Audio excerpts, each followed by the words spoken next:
Γεια σας αγαπητοί μου φίλοι, είστε στο Θοδωρίδης Τεχνολογία.net. Καλώς ήρθατε σε ένα ακόμη βίντεο. Πριν περάσω στο διατάφτα, να επισημάνω ορισμένες λεπτομέρειες για όσο άτομα έρχονται για πρώτη φορά στο βίντεο μας και στο κανάλι μας, ότι σε αυτή την ενότητα των βίντεο παραθέτω την άποψή μου για διάφορους ιστότοπους, υπηρεσίες και πλατφόρμες στο διαδίκτυο. Σήμερα θα ασχοληθώ με το Pixabay, ενώ συνάμα θα αναφέρω διάφορες ενδιαφέρουσες λεπτομέρειες και στο τέλος θα παραθέσω την άποψή μου. Τώρα πάμε να δούμε τι είναι το Pixabay. Όπως βλέπετε στην οθόνη σας, αυτό που χαρακτηρίζει αυτή την πλατφόρμα, το κύριο στοιχείο δηλαδή, είναι ότι προσφέρει δωρεάν φωτογραφίες, οι οποίες μάλιστα είναι και πάρα πολλές. Σύμφωνα πάντα με τους ισχυρισμούς του ιστότοπου, προσφέρει πάνω από 2,6 εκατομμύρια δωρεάν φωτογραφίες υψηλής ποιότητας στο ευρύ κοινό. Ωστόσο, αυτό που χρήζει άξιο αναφοράς είναι το γεγονός πως αυτές οι φωτογραφίες μπορούν να χρησιμοποιηθούν ακόμα και για εμπορική χρήση. Δηλαδή μπορείς να την πάρεις τη φωτογραφία και να την βάλεις στο ηλεκτρονικό σου κατάστημα προκειμένου να πουλήσεις διάφορα αγαθά, προϊόντα και το καθεξής, όπως και υπηρεσίες. Τώρα, για να μην υπάρχουν παρερμηνίες και μπερδευτείτε, ο ιστότοπος δεν προσφέρει μόνο φωτογραφίες, γιατί όπως βλέπετε εδώ πάνω στο μενού του ιστότοπου, ότι παρέχει και άλλα πράγματα τα οποία θα εξηγήσω στη διάρκεια του βίντεο τι είναι το κάθε ένα από αυτά και αν είναι αξιόλογα. Τώρα πάμε να δούμε ορισμένα πραγματάκια αναφορικά με τα βίντεο που προσφέρει αυτή η πλατφόρμα. Μπαίνοντας στη σελίδα των βίντεο, βλέπετε μας εμφανίζει το μήνυμα ότι υπάρχουν δωρεάν χιλιάδες βίντεο και footage για να τα χρησιμοποιήσετε για το δικό σας σκοπό. Μάλιστα πολλά από αυτά είναι και υψηλής ποιότητας, υψηλής ευκρίνειας. Για παράδειγμα το συγκεκριμένο 4K, το διπλανό είναι HD, το παραδιπλανό 4K και πάει λέγοντας. Να σημειωθεί επίσης ότι πολλά από αυτά τα βίντεο είναι μικρής χρονικής διάρκειας, δηλαδή από μερικά δευτερόλεπτα έως και ένα λεπτό περίπου. Ενδεχομένως να έχει βίντεο που είναι μεγαλύτερης χρονικής διάρκειας, αλλά τα περισσότερα κυμαίνονται σε αυτό το εύρος χρονικής διάρκειας. Τώρα να επισημάνω ένα πολύ σημαντικό στοιχείο για όσους από εσάς θέλετε να χρησιμοποιήσετε αυτά τα βίντεο. Ενώ εδώ βλέπετε, τουλάχιστον αυτό εμφανίζει στα περισσότερα βίντεο, ότι είναι δωρεάν προς χρήση, ακόμη και για εμπορική χρήση, και δεν απαιτείται καν αναφορά στο δημιουργό που δημιούργησε αυτό το βίντεο. Εν τούτης έχει παρατηρηθεί ένα απογοητευτικό φαινόμενο πριν μερικούς μήνες και θεωρώ ότι είναι καλό να το αναφέρω. Κάποιοι YouTubers είχαν την ιδέα να πάρουν αυτά τα βίντεο και να τα βάλουν μέσα στο υλικό τους στο YouTube, και κάποια στιγμή τους ήρθε η ειδοποίηση από το YouTube ως αξίωση πνευματικών δικαιωμάτων. Πρόκειται για κάτι πολύ σοβαρό και με αυτά δεν παίζει ποτέ το YouTube και μπορεί να σου κλείσει ακόμη και το λογαριασμό.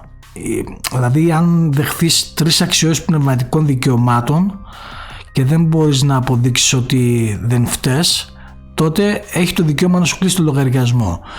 Συνεπώς, αν θέλετε να κατεβάσετε κάποιο βίντεο και να το βάλετε μέσα στο υλικό σας στο YouTube, τότε πηγαίνετε εδώ στον δημιουργό αυτού του βίντεο και εδώ που λέει message, στείλτε του ένα μήνυμα και ρωτήστε τον αν μπορείτε να το χρησιμοποιήσετε στο YouTube. Τουλάχιστον για να προστατευτείτε, για να μην βρεθείτε εκτεθειμένοι. Τώρα πάμε να δούμε ορισμένα πραγματάκια αναφορικά με τις φωτογραφίες και τις εικόνες που υπάρχουν εδώ μέσα.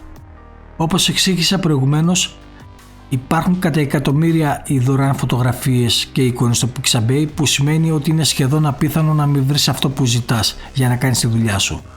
Ωστόσο πρέπει να έχεις κατά νου πως ίσως η φωτογραφία που σου αρέσει και θέλεις να τη χρησιμοποιήσεις, ίσως να έχει χρησιμοποιηθεί και από χιλιάδες άλλα άτομα. Αν δεν σε ενοχλεί αυτό, όπως δεν ενοχλεί και εμένα για παράδειγμα, γιατί παίρνω καθημερινά φωτογραφίες από εδώ για να τα βάλω μέσα στα άρθρα μου, τότε βαίνουν όλα καλώς. Αν σε ενοχλεί, τότε δυστυχώς θα πρέπει να στραφείς σε μία άλλη λύση, δηλαδή να βγάζεις τις δικές σου φωτογραφίες ή να τις αγοράσεις από κάποια άλλη πλατφόρμα, όπως το iStockphoto.com, η οποία είναι μία δαπανηρή λύση, δηλαδή για 10 φωτογραφίες μπορεί να πληρώσεις ένα σοβαρό ποσό που σε καμία περίπτωση δεν θεωρείται αμεληταίο. Συνεπώς είναι καθαρά στη διακριτική σας ευχέρεια το τι θα κάνετε, δηλαδή αν θέλετε να πάρετε από εδώ φωτογραφίες ή από κάποια άλλη πλατφόρμα που διατίθεται επιπληρωμή. Τώρα θα σταθώ σε ένα άλλο ζήτημα που πιθανόν να απασχολεί αρκετούς φωτογράφους.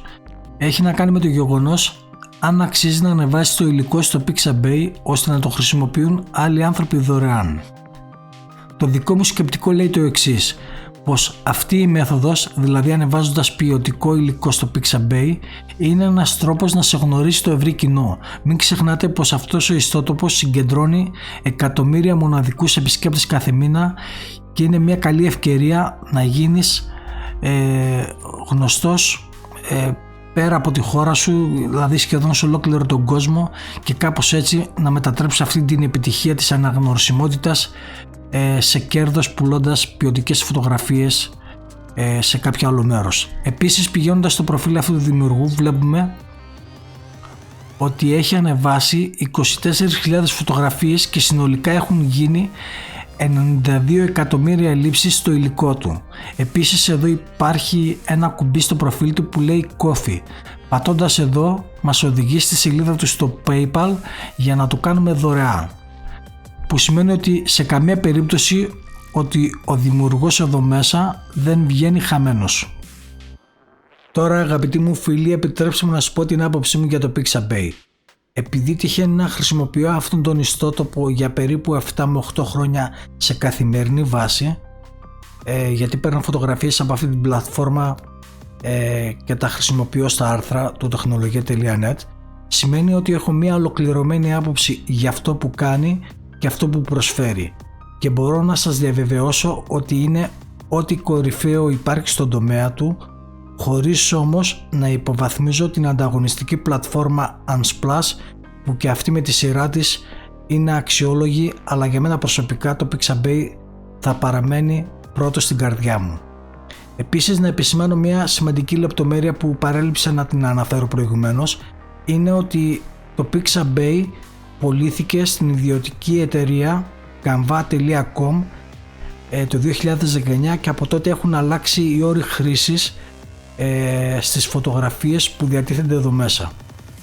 Αυτά από μένα, παιδιά. Αν σας άρεσε το βίντεο, κάντε ένα like και μια εγγραφή στο κανάλι μας. Τα λέμε στο επόμενο βίντεο. Γεια σας.